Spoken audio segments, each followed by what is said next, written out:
ओम शांति। 17 फरवरी 2024 बाबा के महावाक्य। मीठे बच्चे, पावन बनने के लिए एक है याद का बल, दूसरा है सजाओं का बल। तुम्हें याद के बल से पावन बन ऊंच पद पाना है। प्रश्न: बाप रूहानी सर्जन है, वह तुम्हें कौन सा धीरज देने आए हैं?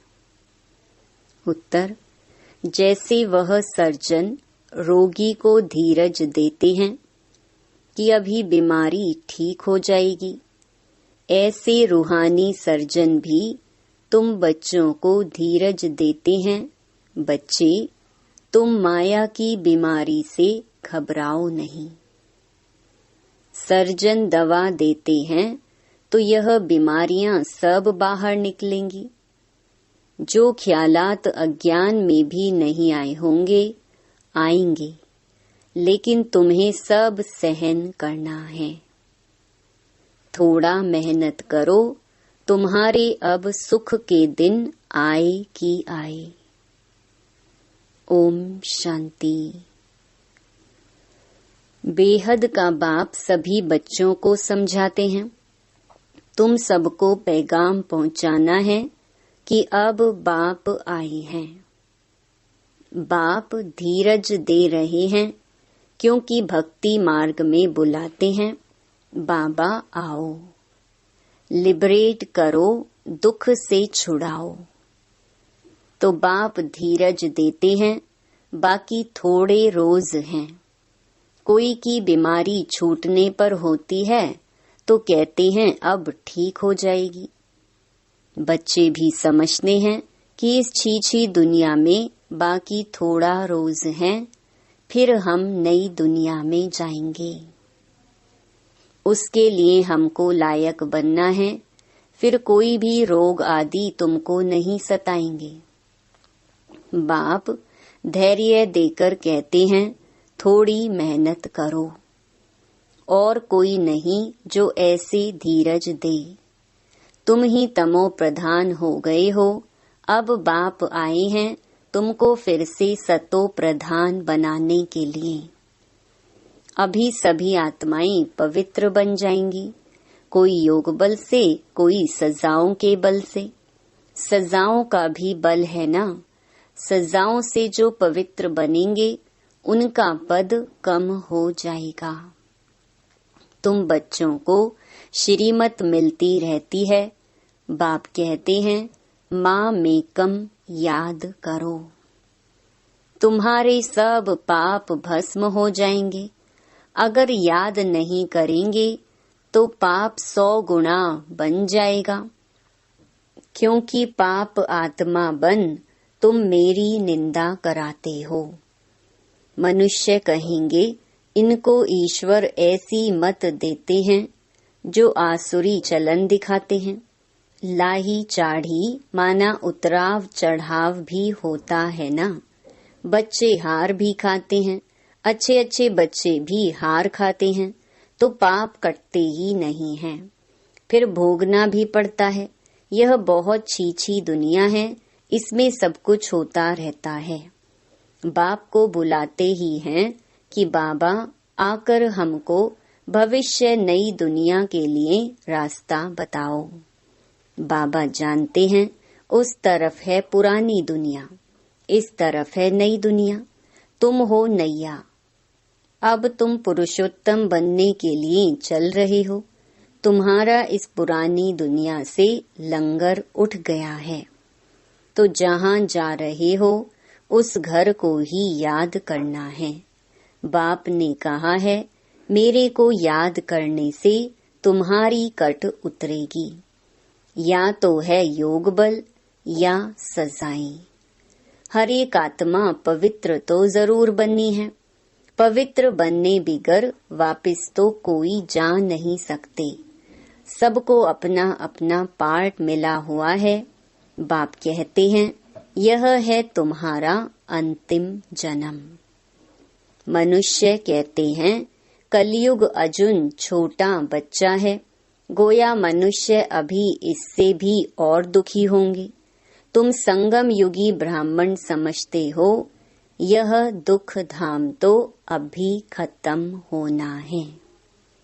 बाप धीरज देते हैं। कल्प पहले बाप ने कहा था, माँ मेकम, मुझे याद करो तो पापों की कट उतर जाएगी। यह मैं गारंटी करता हूँ। यह भी समझाते हैं, कलयुग का विनाश जरूर होना है और सतयुग भी जरूर आना है। खातरी मिलती है, बच्चों को निश्चय भी है, परंतु याद ना ठहरने के कारण कोई न कोई विकर्म कर लेते हैं। कहते हैं बाबा क्रोध आ जाता है, इसको भी भूत कहा जाता है। 5 भूत दुख देते हैं इस रावण राज्य में। यह पिछाड़ी का हिसाब किताब भी चुकतू करना है। जिनको आगे कभी काम विकार नहीं सताता था, उनको भी बीमारी इमर्ज हो जाती है। कहते हैं आगे तो ऐसा विकल्प कभी नहीं आया, अब क्यों सताता है? यह ज्ञान है ना। ज्ञान सारी बीमारी को बाहर निकालता है, भक्ति सारी बीमारी को नहीं निकालती। यह है ही अशुद्ध विकारी दुनिया। 100% अशुद्धता है। 100% पतित से फिर 100% पावन होना है।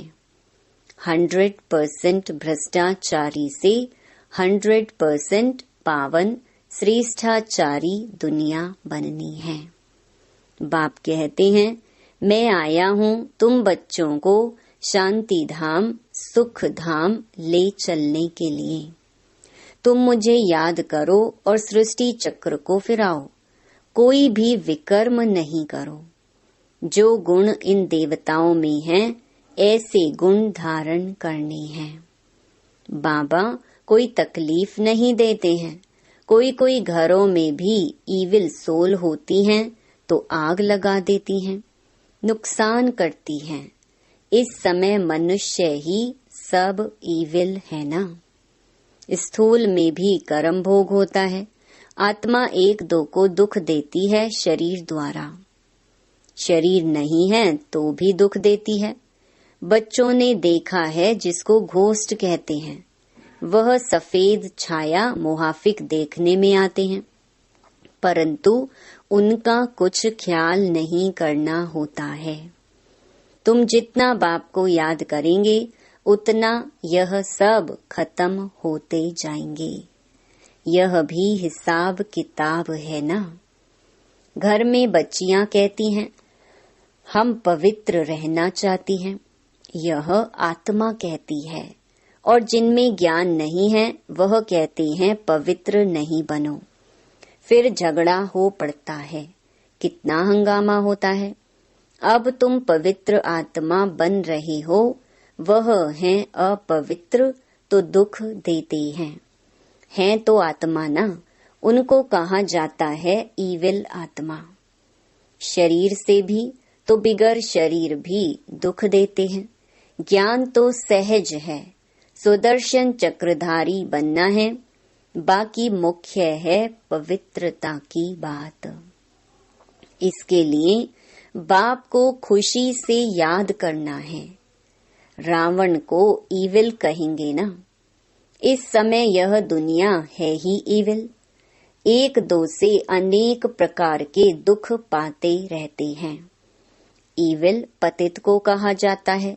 पतित आत्मा में भी 5 विकार अनेक प्रकार के होते हैं। कोई में विकार की आदत, कोई में क्रोध की आदत, कोई में तंग करने की आदत, कोई में नुकसान करने की आदत होती है।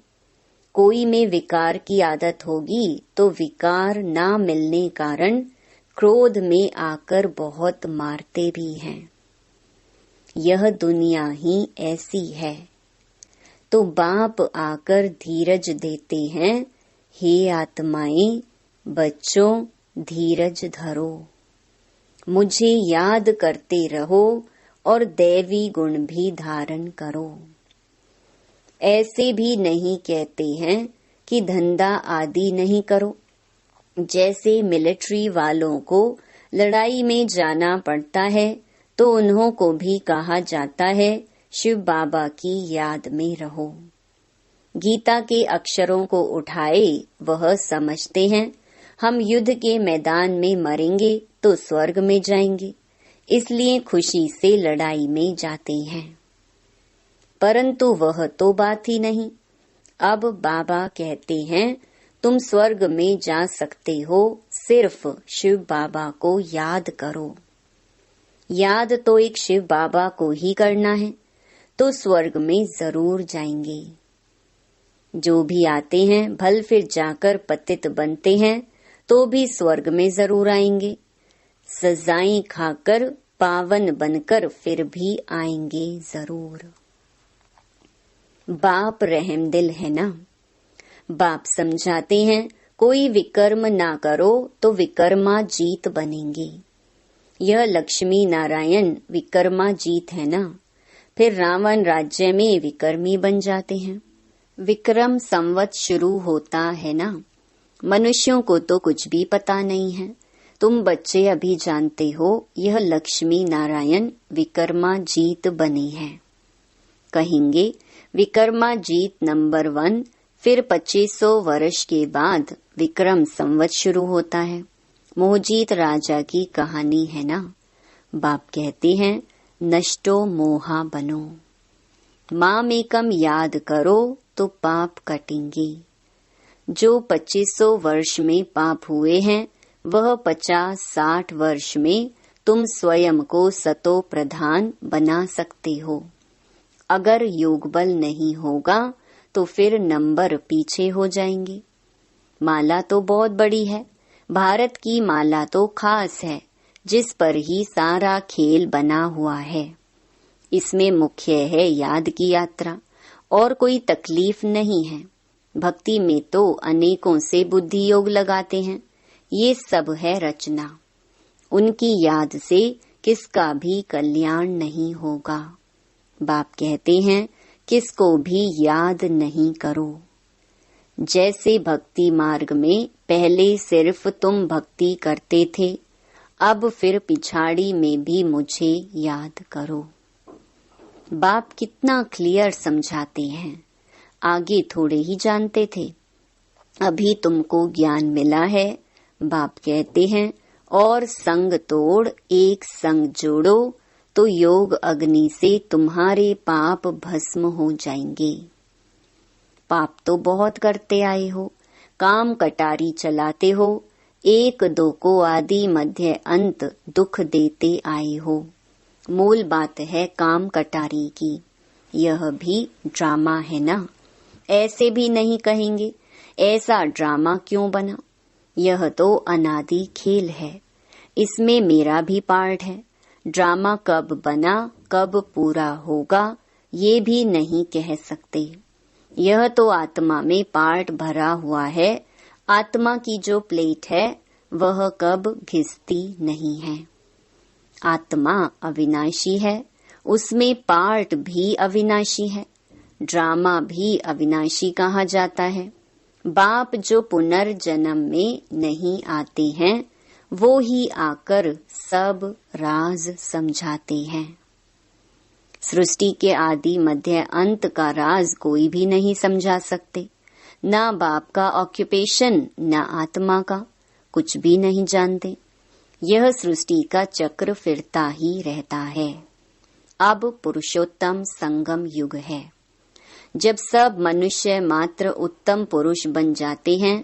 शांति धाम में सब आत्माएं पवित्र उत्तम बन जाती हैं।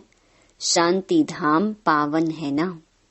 यह दुनिया भी पवित्र है, वहाँ शांति तो है ही। फिर शरीर मिलने से पार्ट बजाते हैं। यह हम जानते हैं, हरेक को पार्ट मिला हुआ है। वह हमारा घर है, शांति में रहते हैं। यहाँ तो पार्ट बजाना है। अब बाप कहते हैं भक्ति मार्ग में तुमने मेरी अव्यभिचारी पूजा की, दुखी नहीं थे। अभी व्यभिचारी भक्ति में आने से तुम दुखी बन पड़े हो। अब बाप कहते हैं दैवी गुण धारण करो, फिर भी आसुरी गुण क्यों। बाप को बुलाया कि हमको आकर पावन बनाओ, फिर पतित क्यों बनते हो। उसमें भी खास काम को जरूर जीतना है तो तुम जगत जीत बनेंगे। मनुष्य तो भगवान के लिए कह देते हैं आपे ही पूज्य आपे ही पुजारी, गोया उनको नीचे ले आते हैं। ऐसे पाप करते करते महाविकारी दुनिया बन जाती है। गरुड़ पुराण में भी रौरव नर्क कहते हैं, जहाँ बिच्छू टिंडन सब काटते रहते हैं। शास्त्रों में क्या क्या बैठ दिखाया है, यह भी बाप ने समझाया है। यह शास्त्र आदि सब भक्ति मार्ग की हैं। इनसे कोई भी मेरे साथ नहीं मिलते हैं और ही तमो प्रधान बन पड़े हैं। इसलिए मुझे बुलाते हैं कि आकर पावन बनाओ तो पतित ठहरे ना। मनुष्य तो कुछ भी समझते नहीं हैं। जो निश्चय बुद्धि हैं वह तो विजयी हो जाते हैं। रावण पर विजय पाकर राम राज्य में आ जाते हैं। बाप कहते हैं काम पर जीत पाओ, इस पर ही हंगामा होता है। गाते हैं अमृत छोड़ विष क्यों खाते हो। अमृत नाम सुनकर समझते हैं गौ मुख से अमृत निकलता है। अरे गंगा जल को थोड़े ही अमृत कहा जाता है। यह तो ज्ञान अमृत की बात है। स्त्री पति के चरण धोकर पीती है, उनको भी अमृत समझते हैं। अगर अमृत है तो फिर हीरे समान बने ना। यह तो बाप ज्ञान देते हैं जिससे तुम हीरे जैसा बनते हो। पानी का नाम कितना बाला कर दिया है। तुम ज्ञान अमृत पिलाते, वह पानी पिलाते हैं। तुम ब्राह्मणों का किसको भी पता नहीं है। वह कौरव पांडव कहते हैं, परंतु पांडवों को ब्राह्मण थोड़े ही समझते हैं। गीता में ऐसे अक्षर हैं नहीं जो पांडवों को ब्राह्मण समझे। बाप बैठ सब शास्त्रों का सार समझाते हैं। बच्चों को कहते हैं शास्त्रों में जो कुछ पढ़ा है और जो कुछ मैं सुनाता हूँ उसको जज करो। तुम जानते हो आगे हम जो सुनते थे वह रॉन्ग था, अब राइट सुनते हैं। बाप ने समझाया है तुम सब सीताएं अथवा भक्तियां हो। भक्ति का फल देने वाला है राम भगवान। कहते हैं मैं आता हूँ फल देने। तुम जानते हो हम स्वर्ग में अपार सुख भोगते हैं। उस समय बाकी सब शांति धाम में रहते हैं। शांति तो मिलती है ना। वहाँ विश्व में सुख शांति पवित्रता सब कुछ है। तुम समझाते हो जबकि विश्व में एक धर्म था तब ही शांति थी, फिर भी समझते नहीं हैं। ठहरता कोई मुश्किल है। पिछाड़ी में बहुत आएंगे, जाएंगे कहाँ। यह एक ही हट्टी है। जैसे दुकानदार की चीज अच्छी होती है तो दाम एक होता है। यह तो शिव बाबा की हट्टी है, वह है निराकार। ब्रह्मा भी जरूर चाहिए। तुम कहलाते हो ब्रह्मा कुमार कुमारियां, शिव कुमारियां तो नहीं कहला सकते हो। ब्राह्मण भी जरूर चाहिए। ब्राह्मण बनने बिगर देवता कैसे बनेंगे। अच्छा, मीठे मीठे सिकिलधे बच्चों प्रति मात पिता बाप दादा का याद प्यार और गुड मॉर्निंग। रूहानी बाप की रूहानी बच्चों को नमस्ते। धारणा के लिए मुख्य सार। पहला, देवताओं जैसे गुण स्वयं में धारण करने हैं। अंदर जो भी इविल संस्कार हैं, क्रोध आदि की आदत है, उसे छोड़ना है। विकर्मा जीत बनना है, इसलिए अब कोई भी विकर्म नहीं करना है। दूसरा, हीरे समान श्रेष्ठ बनने के लिए ज्ञान अमृत पीना और पिलाना है। काम विकार पर संपूर्ण विजय पानी है। स्वयं को सतो प्रधान बनाना है। याद के बल से सब पुराने हिसाब किताब चुकतो करने हैं। वरदान, बुद्धि को मेरेपन के फेरे से निकाल उलझनों से मुक्त रहने वाले न्यारे ट्रस्टी भव। जब बुद्धि कहाँ भी उलझन में आती है तो समझ लो जरूर कोई न कोई मेरापन है। जहाँ मेरा आया वहाँ बुद्धि का फेरा हुआ। गृहस्थी बनकर सोचने में गड़बड़ होती है, इसलिए बिल्कुल न्यारे और ट्रस्टी बन जाओ। ये मेरापन, मेरा नाम खराब होगा, मेरी ग्लानि होगी, ये सोचना ही उलझना है। फिर जितना सुलझाने की कोशिश करेंगे उतना उलझते जाएंगे। इसलिए ट्रस्टी बन इन उलझनों से मुक्त हो जाओ। भगवान के बच्चे कभी उलझनों में नहीं आ सकते। स्लोगन, बड़े बाप के बच्चे हो इसलिए ना तो छोटी दिल करो और ना छोटी बातों में घबराओ। ओम शांति।